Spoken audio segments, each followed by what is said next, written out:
22 अगस्त 2020। हमारा बेटे टॉपिक चल रहा है जर्नल एंट्रीज के सॉल्यूशन।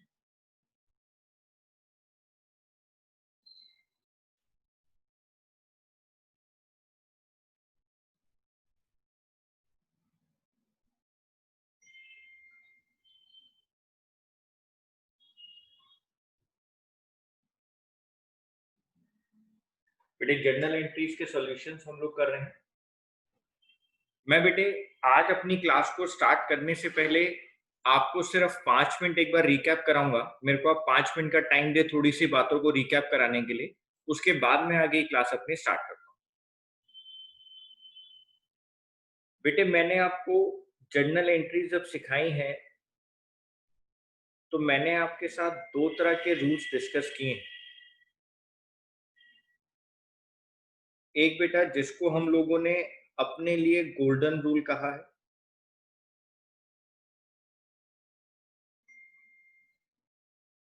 और बेटे आप लोगों को अगर याद हो तो मैंने आपको बार बार एक ही बात बोली है कि बेटे हमारी जर्नल एंट्री दो पार्ट में डिवाइड होती है, एक डेबिट पार्ट और एक क्रेडिट पार्ट।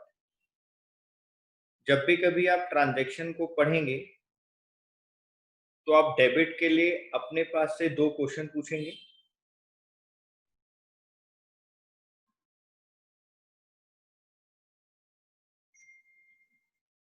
हमारे पास क्या आया,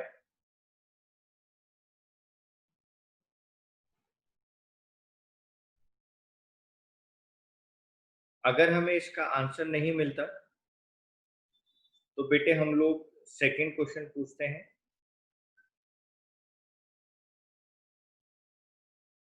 किसके पास आया और हमें आंसर मिल जाता है। बेटे सेम वे में हम क्रेडिट के लिए पहला क्वेश्चन पूछते हैं।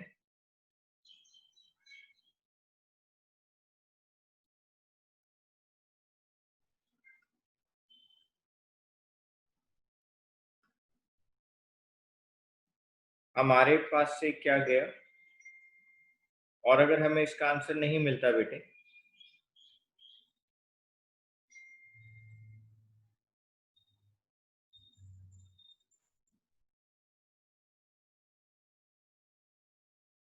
किसके पास से गया। और सर ये आपने हमें बताया था रूल नंबर 1 में। मैं बेटे अब डिटेल में नहीं जा रहा हूँ, सिर्फ आपको रिकैप करवा रहा हूँ क्योंकि मुझे पता है कि आप लोग घर पे रिवाइज नहीं करते हैं।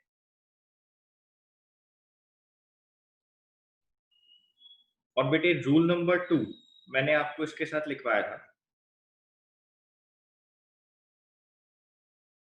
रूल नंबर 2 मैंने आपको इसके साथ लिखवाया था डेबिट के लिए। ऑल एक्सपेंसेस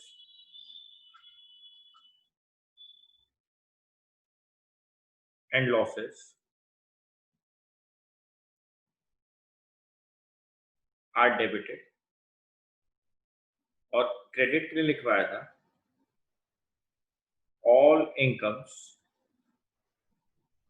and gains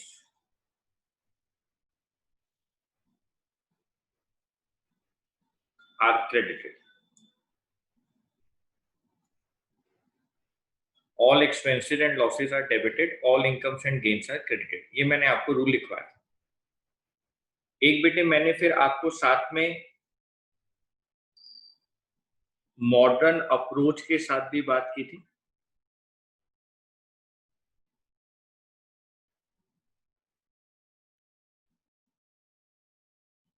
और मैंने आपको कहा था मॉडर्न अप्रोच में इस बार अकाउंट्स को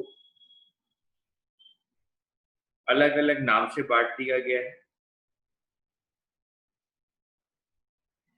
assets account, liabilities account, capital account, revenue account, expense account.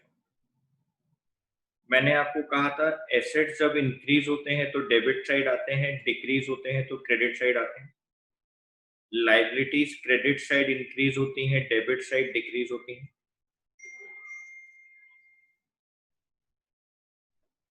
Capital credit side increase होती हैं, डेबिट साइड डिक्रीज होती हैं। रेवेन्यू क्रेडिट साइड इंक्रीज होती हैं, डेबिट साइड डिक्रीज होती हैं। एक्सपेंसेस डेबिट साइड इंक्रीज होते हैं, क्रेडिट साइड डिक्रीज होते हैं। जी sir. Assets debit side increase, credit side decrease. Liabilities credit side increase, debit side decrease. Capital account credit side increase, debit side decrease. Revenue credit side increase, debit side decrease. Expenses account debit side increase, credit side decrease. और बेटे आपको याद होगा मैंने आपको rules of debit and credit में जो traditional approach करवाई थी, मैंने बेटे आपको जो ट्रेडिशनल अप्रोच करवाई थी, उस ट्रेडिशनल अप्रोच के अंदर मैंने आपको 3 अकाउंट अलग अलग क्लासिफाई करवाए थे। बेटे मैंने वहां पे आपको एक रियल अकाउंट के बारे में बताया था। बेटे मैंने आपको पर्सनल अकाउंट के बारे में बताया था। और मैंने आपको बेटे नॉमिनल अकाउंट के बारे में, और मैंने आपको बेटे रियल अकाउंट, पर्सनल अकाउंट और नॉमिनल अकाउंट तीनों के लिए बेटे रूल्स भी लिखवाए थे। मैंने आपको बहुत अच्छे से समझाया था कि बेटे जब रियल अकाउंट होता है तो रियल अकाउंट के अंदर सारी एसेट्स आती हैं, रियल अकाउंट के अंदर बेटे सारी एसेट्स आती हैं, और एक्सेप्ट डेटर्स मैंने आपको लिखवाया था। जी सर आपने लिखवाया था। बेटे मैंने आपको यहाँ पे 3 रूल्स लिखवाए थे। पर्सनल अकाउंट के अंदर मैंने आपको लिखवाया था debit the receiver,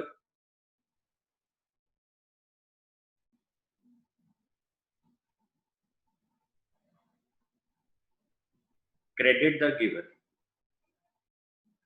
ji sir आपने हमें ये लिखवाया था। बस मैं आपको बेटे यहाँ पे रिवाइज करवा रहा हूँ चीजों को कि यहाँ पर जो जो मैंने आपके साथ पहले डिस्कस की हैं बातें। पर्सनल अकाउंट में लिखा था debit the receiver, credit the giver. Real account के अंदर हमने लिखा था डेबिट व्हाट कम्स इन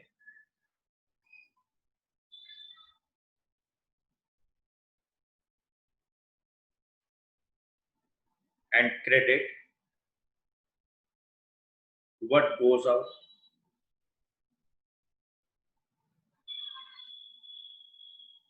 बेटे नॉमिनल अकाउंट में हमने लिखा था debit all expenses and losses.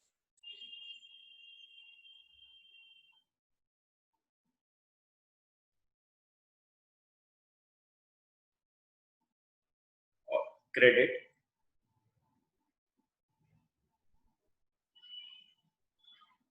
All incomes and gains. हम लोगों ने ये बातें डिस्कस की। और मुझे ऐसा लगता है कि आप लोग इतने सिंसियर स्टूडेंट हैं कि आप लोगों ने बेटे कम से कम इन रूल्स को तो लर्न कर लिया होगा। और मैं बेटे वही बात को एज्यूम करते हुए, वही बात को मानते हुए कि आप लोगों ने इसको लर्न कर लिया होगा, मैं अपनी क्लास को आगे लेके जाता हूँ। ये पुरानी बातें थी जो हमने पूरे जर्नल में की हैं बेटे, पूरे जर्नल के कॉन्सेप्ट में की। आज हम स्टार्ट करेंगे बेटे क्वेश्चन नंबर 4 के सॉल्यूशन से। आप मेरी बात को ध्यान से सुनते जाएंगे सारे बच्चे। अगर कोई डाउट होगा तो हम बेटे एक टाइम पर आकर चर्चा करेंगे आपके साथ उस डाउट को लेकर, लेकिन अभी आप मेरी बात बड़े ध्यान से सुनते रहें। बेटे क्वेश्चन नंबर 4 के अंदर आप लोग देखें जरा तो आपकी बुक टीएस ग्रेवाल में हेडिंग दी गई है कंपाउंड जर्नल एंट्रीज।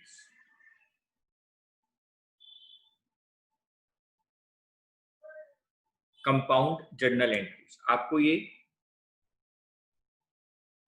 हेडिंग दी गई। पेज नंबर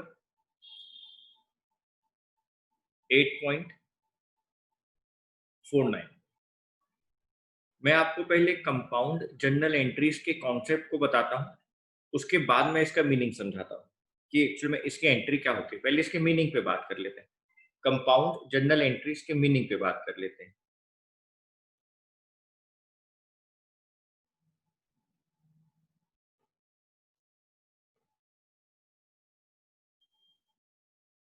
बेटे जब भी कभी एक पर्टिकुलर डेट पर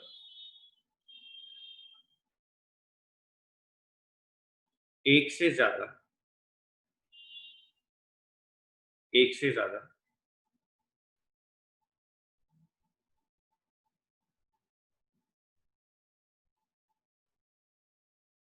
एंट्री आती है, जब भी कभी एक पर्टिकुलर डेट पर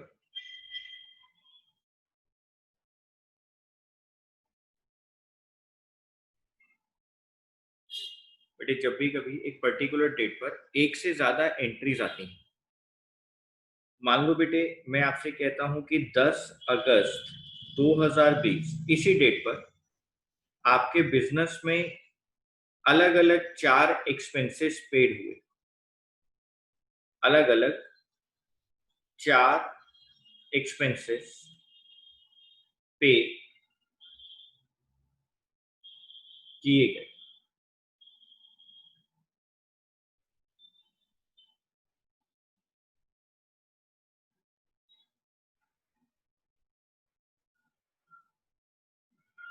अब आपका अकाउंटेंट कहता है कि सर ये चारों एक्सपेंस सेम डेट पर पे हैं, सेम डेट पर पे किए गए हैं।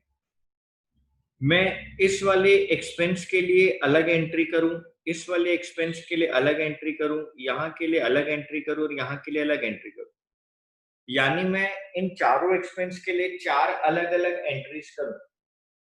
तो क्या सर मैं ऐसा नहीं कर सकता, क्या सर मैं ऐसा नहीं कर सकता कि मैं इन चारों एंट्रीज को एक साथ ही लिख दूं, इन चारों एक्सपेंस को एक ही एंट्री के अंदर लिख दूं? हाँ बेटा लिख सकते हैं। क्यों? क्योंकि उसका सबसे बड़ा कारण है कि सारे एक्सपेंस एक ही डेट पर पे हुए हैं। और बेटा एक पर्टिकुलर डेट पर अगर एक से ज्यादा एक्सपेंसेस पे किए गए हैं, एक से ज्यादा पेमेंट्स आई हैं, तो आप उनके लिए अलग अलग एंट्रीज करने की बजाय एक एंट्री भी कर सकते हैं, जिसको कहा जाता है कंपाउंड एंट्री, कि आपने उसको इंटीग्रेट कर दिया है, जोड़ दिया है।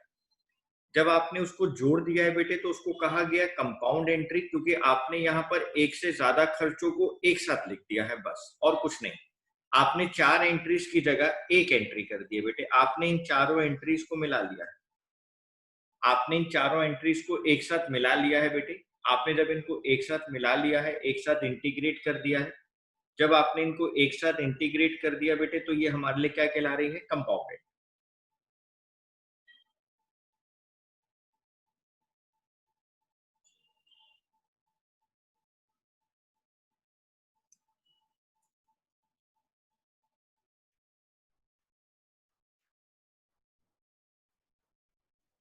बेटे फर्स्ट एंट्री है हमारे पास, तो हम उससे पहले एंट्रीज को करने से पहले अपने 5 कॉलम बनाते हैं। Date, particulars, LF,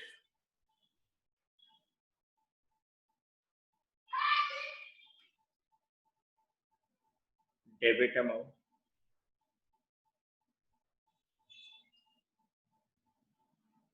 credit amount.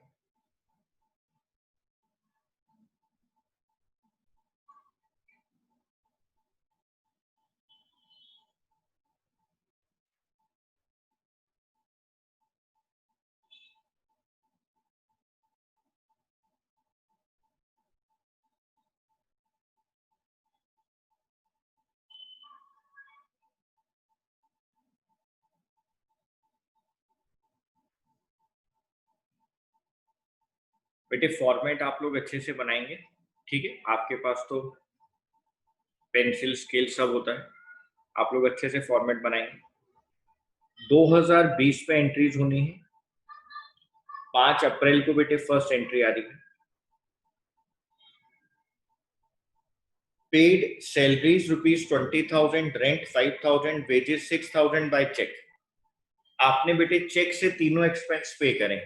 आप लोगों को अच्छे से याद है बेटे, ऑल एक्सपेंसेस आर डेबिटेड, सारे एक्सपेंस डेबिट किए जाते हैं।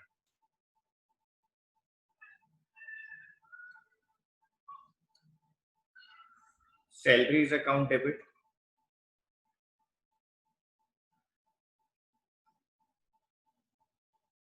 Rent account debit,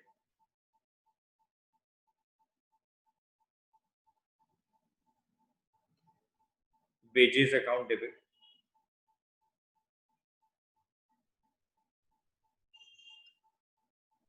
to bank.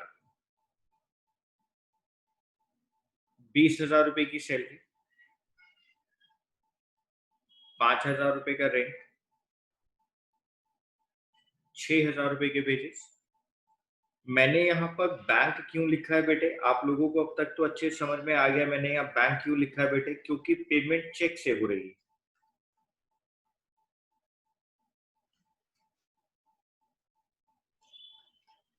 क्योंकि पेमेंट चेक से हो रही है। आपको ऐसे लिखना नहीं है, मतलब अपने पेपर में एग्जाम में, लेकिन मैं आपको समझाने के लिए ऐसे लिखा। मैंने यहाँ पे टोटल किया बेटे 20,000, 5,000, 25,000 और 6,000, 31।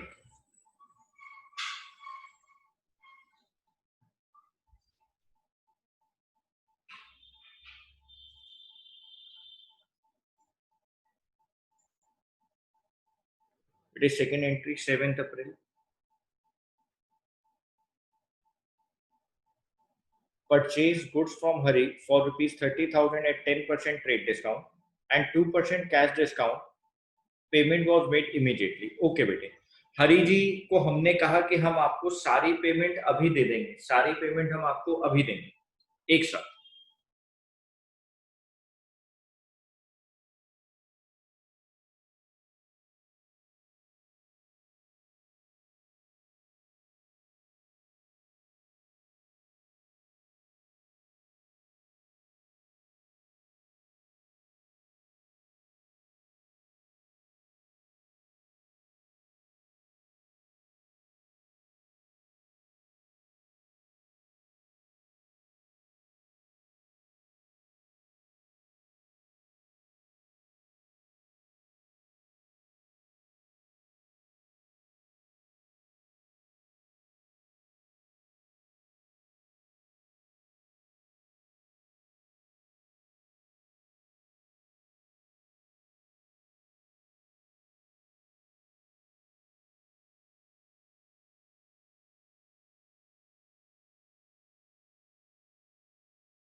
पहले हम वर्किंग नोट बना लेते हैं बेटे, पहले हम लोग एक वर्किंग नोट बना लेते हैं, उसके बाद में आपको एंट्री कर देता हूँ। मैं यहाँ पे लिख देता हूँ पहले वर्किंग नोट में। बेटे हमारे पास जो लिस्ट प्राइस है वो 30,000 का है। बेटे वहां से मैंने माइनस करा ट्रेड डिस्काउंट,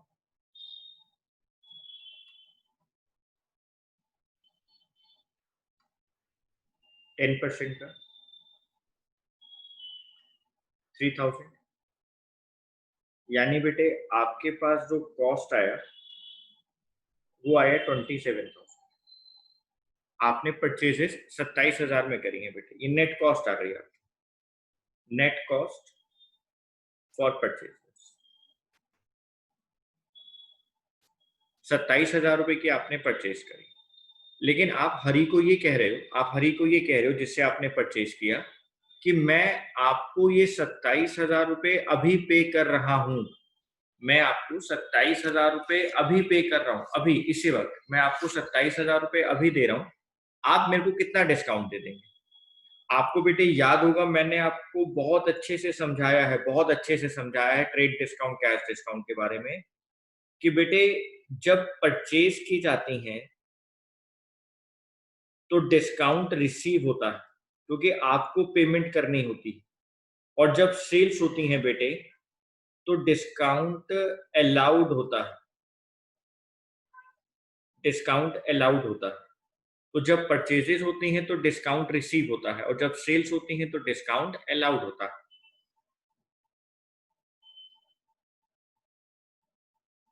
तो बेटे 27,000 की हमारी परचेजेस है, हम 27,000 की परचेजेस करके आए हैं।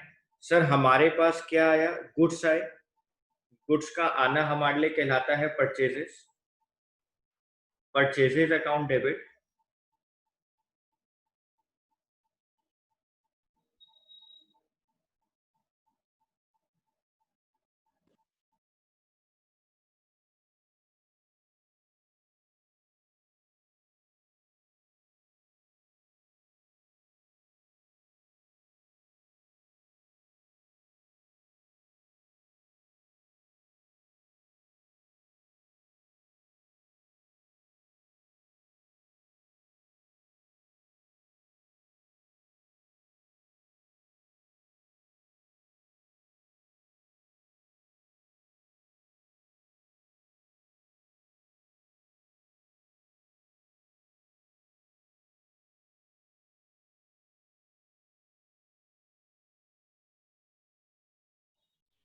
बेटे हम अब परचेजेस की, जो हम परचेज करके लाए हैं उसकी पेमेंट करेंगे। क्रेडिट के लिए हमारे पास पहला क्वेश्चन, हमारे पास से क्या गया, कैश गया।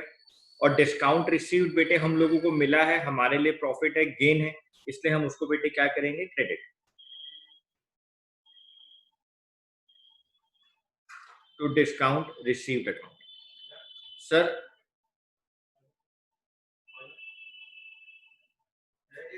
भैया से बात करना है, कुछ सामान है शिवम जो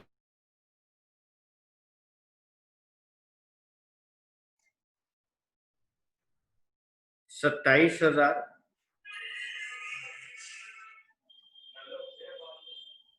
27,000 का 10%, 2700, पहले तीन दे दो। 27,000 में से 2700 रुपया माइनस कर दिया, 003।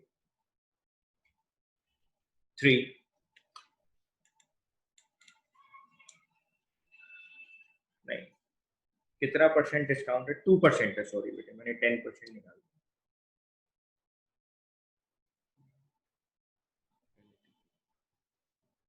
27,000 का 2%, 540 रुपए का डिस्काउंट मिल गया। यानी सर हमें पे कितना करना पड़ा, 27,000 में से 540 रुपए का डिस्काउंट हो गया, यानी 26,460, 26,460 रुपए हमें पे करने पड़े। आपने परचेजेस करी 27,000 की, जिसमें से 2% का डिस्काउंट हो गया बेटे, डिस्काउंट रिसीव्ड हो गया क्योंकि आपने इमीडिएटली कैश पेमेंट की है। डिस्काउंट रिसीव्ड आपके लिए प्रॉफिट होता है बेटे, इसलिए वो क्रेडिट हो गया। All profit and gains are credited to cash account, क्योंकि आपने पेमेंट की है बेटे। क्रेडिट के लिए पहला क्वेश्चन वही था, हमारे पास से क्या गया, कैश गया।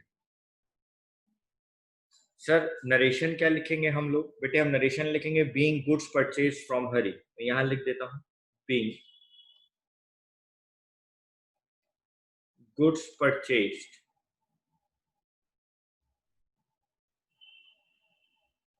From Hari.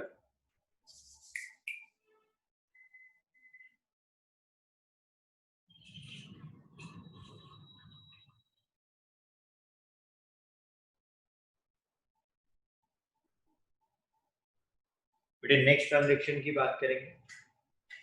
नेक्स्ट ट्रांजेक्शन हमारे पास आएगी 15 अप्रैल को, 15 April. Paid to Raju ₹5,000 in cash and ₹7,000 by cheque. आपने राजू को कैश और चेक दोनों से पेमेंट की। डेबिट के लिए पहला क्वेश्चन, हमारे पास क्या आया, कुछ भी नहीं आया, किसके पास आया, राजू के पास आया। राजू अकाउंट डेबिट, हमारे पास से क्या गया, कैश गया टू कैश अकाउंट, और एक हमारे पास से चेक गया टू बैंक अकाउंट। कैश है बेटे 5,000, चेक है बेटे 7,000, 12,000। being payment made to Raju,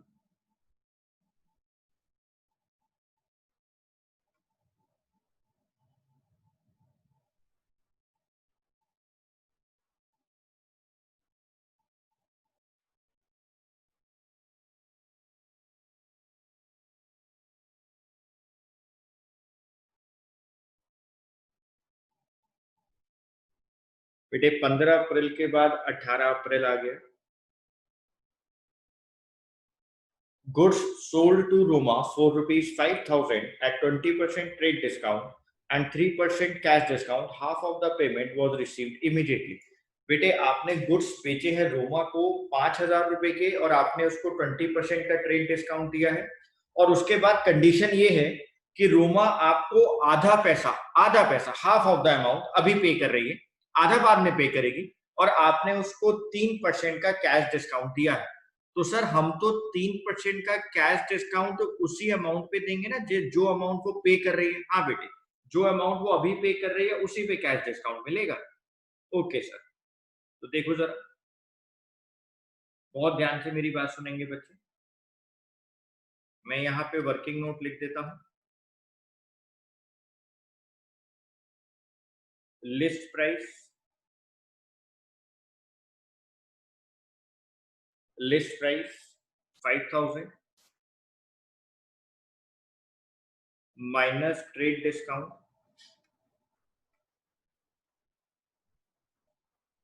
20% 1,000।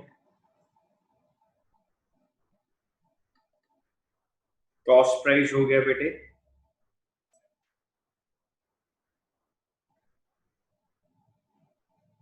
हमने गुड्स सेल करें, सेलिंग प्राइस आ जाएगा।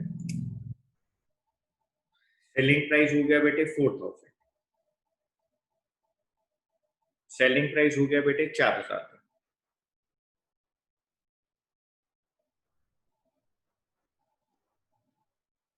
और जिसमें से आप बहुत ध्यान से सुनना मेरी बात को, जिसमें से 2,000 रुपए अभी मिल जाएंगे कैश में और 2,000 रुपए बाद में मिलेंगे, यानी वो रोमा हमारे लिए डेटर बन गई। जिसको क्रेडिट सेल करते हैं वो हमारे लिए डेटर होता है। 4,000 रुपए का सेलिंग प्राइस है, 2,000 रुपए वो अभी कैश में दे रही है और 2,000 रुपए बाद में देगी, यानी रोमा हमारे लिए डेटर है और डेटर हमारे लिए एसेट्स होती है। रोमा हमारे लिए डेटर है और डेटर हमारे लिए एसेट होती है। तो सर डेबिट के लिए पहला क्वेश्चन, हमारे पास क्या आया? कैश आया, कैश अकाउंट डेबिट। ठीक है सर। और सर रोमा तो डेटर है, अब उसके लिए भी तो पूछना पड़ेगा, क्रेडिट सेल करिए तो हमारे पास क्या आया? कुछ भी नहीं आया। किसके पास आया? रोमा के पास आया। Roma account debit.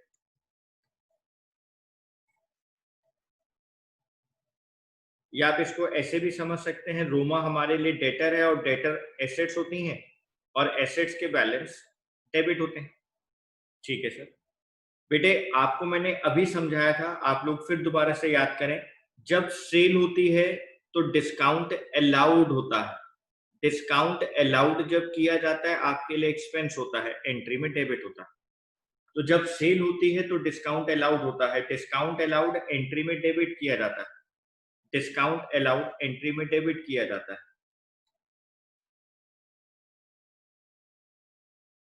Discount allowed account debit.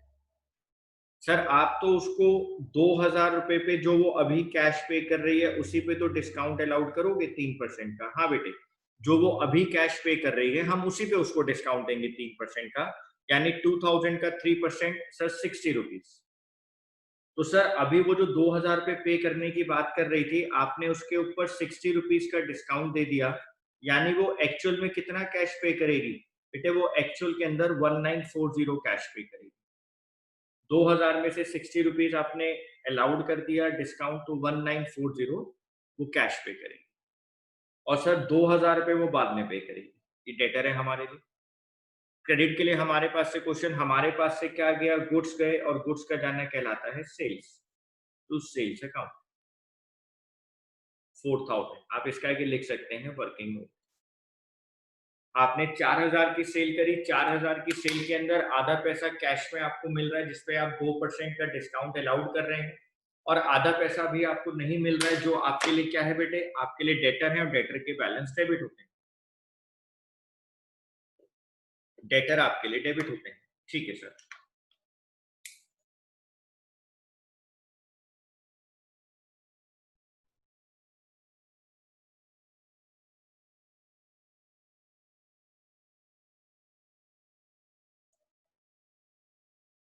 Next entry है बेटे 20 अप्रैल। सर इसकी narration being goods sold to Roma.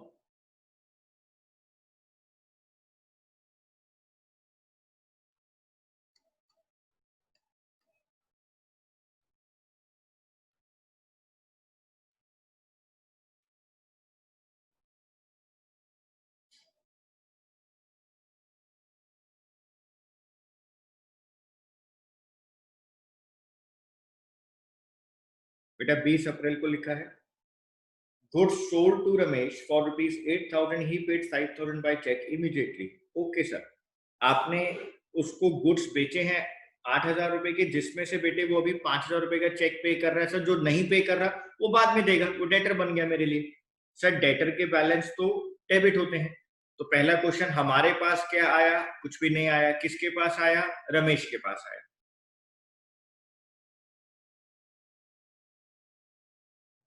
Ramesh account debit, ये हमारे लिए डेटर है। एक हमारे पास चेक आ रहा है, तो बैंक अकाउंट डेबिट।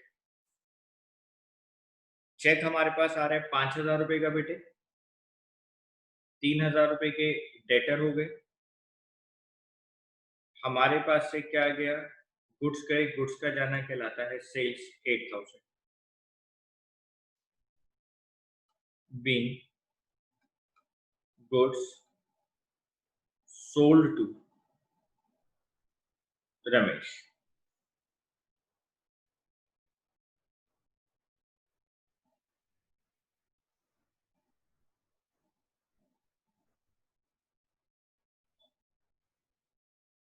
बीस अप्रैल के बाद 25 अप्रैल की बात करेंगे बेटे। Additional capital introduce as cash 10,000, delivery van जो उसकी अपनी पर्सनल एसेट थी 50,000, बेटे वो और दोबारा से कैपिटल लेकर आ रहा है। तो हमारे पास क्या आया? कैश आया, कैश अकाउंट डेबिट। हमारे पास डिलीवरी वैन आ रही है,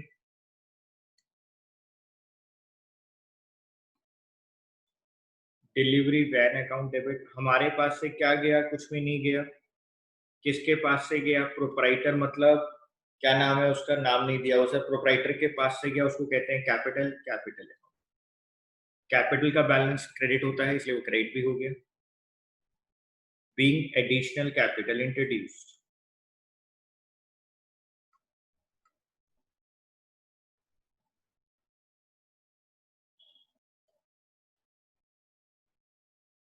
being additional capital introduced.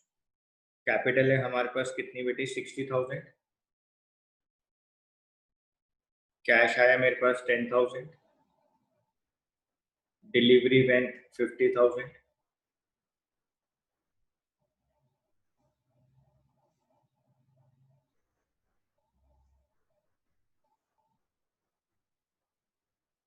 26 April cash paid to Anil 975, discount receive 25। हमारे पास क्या आया? कुछ भी नहीं आया। किसके पास आया? अनिल के पास आया, अनिल अकाउंट डेबिट। हमारे पास से क्या गया? कैश गया। और डिस्काउंट रिसीव्ड आप बच्चों को पता है क्रेडिट होता है। Discount receive 25, cash 975, Anil account 1,000 being cash paid to Anil.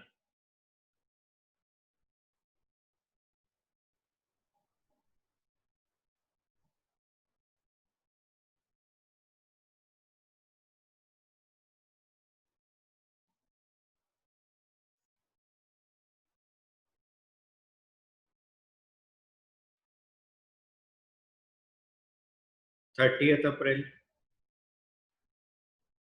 Paid to Raju ₹1,000 cash and 2,000 by cheque. आपने राजू को 1,000 कैश से पे करा, 2,000 चेक से पे करा। हमारे पास क्या आया? कुछ भी नहीं आया।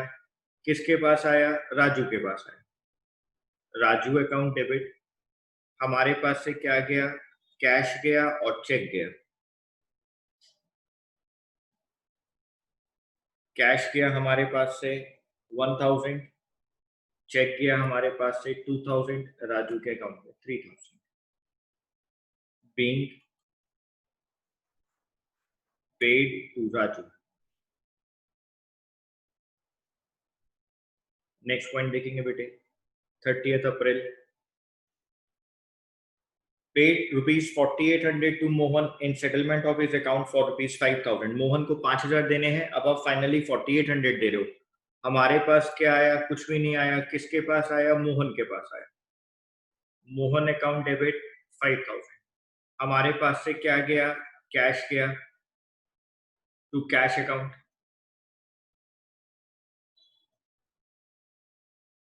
टू कैश अकाउंट 4800, और आपको discount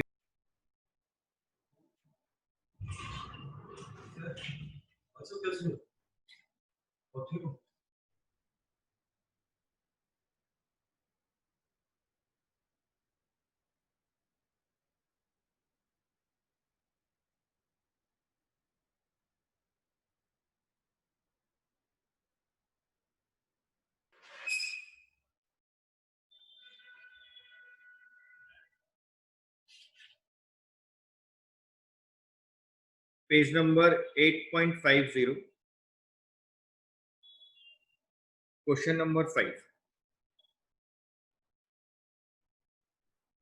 Mohan is declared insolvent, received first and final dividend from his official receiver 50 पैसा in a rupee against a debt of rupees 5000। बेटे हमें मोहन से 5000 रुपए लेने थे, अब वो इंसॉल्वेंट डिक्लेयर हो गया है। अब जब वो बेटे इंसॉल्वेंट डिक्लेयर हो गया तो ये फाइनली डिसाइड हुआ है कि वो 50 पैसा इन अ रुपी देगा, और 50 पैसा हम लोगों को नहीं देगा। तो सर अगर वो 50 पैसा हमें देगा यानी 50% दे रहा है सर। अगर वो 50 पैसा इन रुपी दे रहा है यानी वो 50% दे रहा है। जी सर। तो बेटे 1 अप्रैल बच्चों हमारे पास क्या आया? कैश आया, कैश अकाउंट डेबिट, और जो बैड डेब्ट्स हो गए बेटे वो मेरे लिए लॉस है, सारे लॉस डेबिट होते हैं। बैड डेब्ट्स अकाउंट डेबिट, हमारे पास से क्या गया? कुछ नहीं गया। किसके पास से गया? मोहन के पास से गया। 5000 रुपए लेने थे, 2500 कैश में आ गया, 2500 बैड डेब्ट्स हो गए। Being full and final settlement made। 2nd April, ₹8000 due from Ramesh is not recoverable. अब वो मिलेंगे ही नहीं बेटे, टोटली बैड डेब्ट्स हो गए। बैड डेब्ट्स हमारे लिए लॉस है, all losses are debited, bad debts account debit to Ramesh account 8000, 8000। 3rd April बेटे, कैश अकाउंट डेबिट श्याम, जिससे 15,000 रुपए लेने, इंसॉल्वेंट हो गया, 50% दे रहा है। सर अभी तो हमने वो एंट्री करी थी बेटे, वो फर्स्ट वाली एंट्री हो जाएगी। Cash account debit, bad debts account debit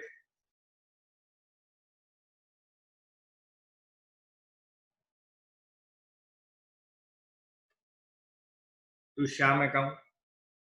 बेटे 15,000 रुपए लेने हैं श्याम से, 7500 कैश में आ रहा है, 7500 के बैड डेब्ट्स हो गए।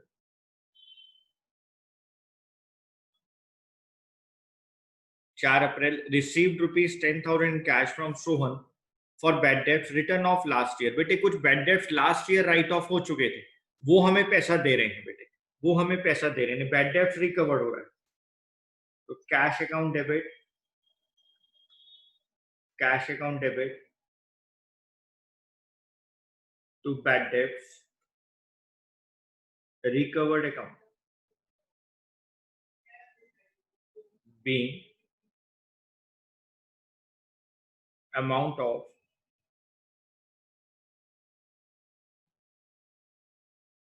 bad debts recovered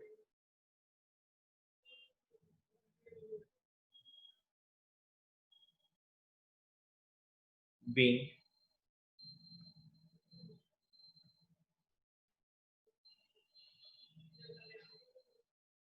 final settlement made to Shyam being amount due to Ramesh